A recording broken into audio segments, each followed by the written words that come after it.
আচ্ছা, কত বছর বয়স পর্যন্ত ছাত্রদল করা যায়? ছাত্রদল আমি যতদিন ছাত্র আছি ততদিন ছাত্রদল করতে আপনি পারি। কি এখনো ছাত্র? হ্যাঁ, অফকোর্স আমি এখনো ছাত্র। আপনি এখন কি পড়ছেন? আমি এখন মাস্টার্সে পড়াশোনা করছি। এখনো?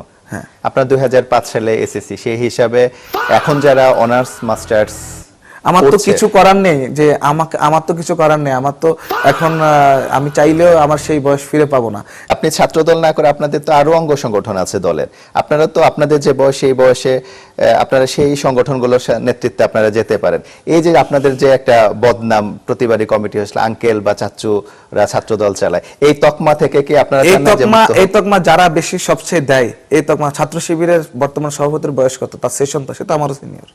আমরা তো গর্ব সহকারে, আমরা তো ট্রান্সপারেন্ট, আমরা তো সবার সামনে গর্ব সহকারে বলি আমার এসএসসি, আমার সেশন এটা। আমাদের ছাত্র দলের যেই প্রাপ্তি, সেই প্রাপ্তি তো শেষ হয়নি ভাই। আমাদের এই প্রাপ্তির যদি শেষ হয়, আপনাদেরটাই শেষ হয়নি। এখন যারা অনার্স পড়ছে বা রানিং মাস্টার্স করছে, তারা কবে এই নেতৃত্বে আসবে? অবশ্যই আমরা যে ছাত্র দল করার কোনো বয়স নাই। ছাত্র দলের সহসভাপতি, কেন্দ্রীয় ছাত্র সংসদের সভাপতি, সহসভাপতি কি বলে শোনেন, ছাত্র দল করার কোনো বয়স নাই। ওরা সেই 2005 সেশনের এসএসসি বেস। আর জেল জুলুম হয়েছে, জেল জুলুমের শিকার হয়েছে, নির্যাতনের শিকার হয়েছে, জেল কাটছে, পলায় থাকছে। এখন ছাত্র দল করবো। এখন ওদের প্রত্যাশায় পূরণ হয় নাই। সাংবাদিক যখন জিজ্ঞাসা করতেছে যে আপনাদের তো বয়স অনেক আগে শেষ হয়ে গেছে, আপনাদেরকে অনেকেই আঙ্কেল বলে, চাচ্চু বলে, এই যে একটা তকমা, এই তকমাটা আপনি কীভাবে কী করেন? তারা বলতেছে না, এটা আমরা গর্বের সাথে এনজয় করি। বুঝেন কতটুকু বেহায়া, কতটুকু বেসরম, কতটুকু বেলাদা হইলে মানুষ এরকম কথা বলতে পারে। আমার সাথে চাচ্চু আঙ্কেল বলে, এটা তাদের কাছে খুব ভালো লাগে, গর্বের বিষয়। এরপর সাংবাদিক বলছে যে আপনাদের বর্তমান ছাত্ররা যারা আছে, যারা বর্তমান রানিং অনার্স মাস্টার করতেছে, তারা কখন রাজনীতিতে আসবে? আপনারা চাইলে তো এখন বিভিন্ন অঙ্গ সংগঠন আছে, যুবদল আছে, হ্যানত্যান আছে, এগুলোতে আপনারা যেতে পারেন, জাতীয় দলে, অন্যান্য দলে যাইতে পারেন, আরও অনেক অঙ্গ সংগঠন আছে, আপনার ছাত্র দলে এখানে করতে হবে। তারা বলে কি, এই নেতা বলে কি যে তাদের নাকি কোনো প্রত্যাশা শেষ হয় নাই। তো সাংবাদিক এই প্রেক্ষিতে বলতে যে আপনাদের প্রত্যাশা শেষ হয় না, তাহলে যারা রানিং আছে তারা কি করবে? এরপরে বেহায়া বেলা তো কয় কি, তাদেরও হবে এক সময়।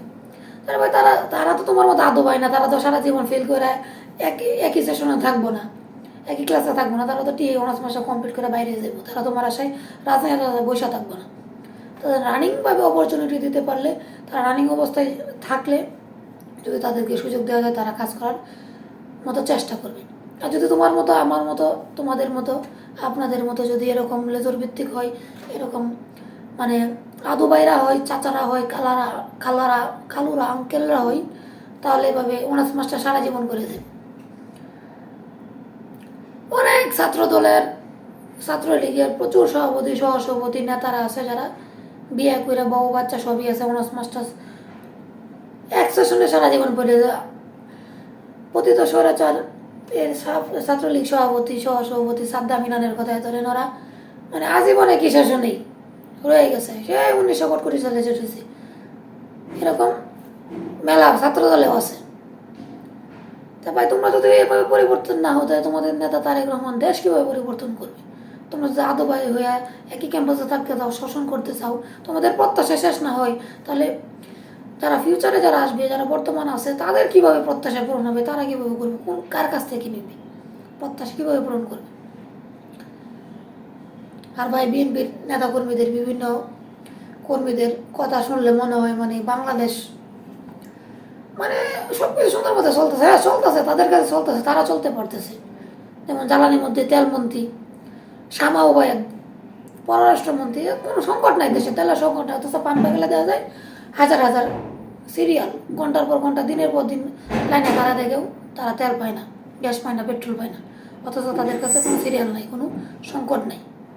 তেলমন্ত্রী এরকম কই, সড়কমন্ত্রী এরকম কই, না দেশে কোনো দুর্ঘটনা হয় না, কোনো দুর্ঘটনা নাই, কোনো সমস্যা নাই।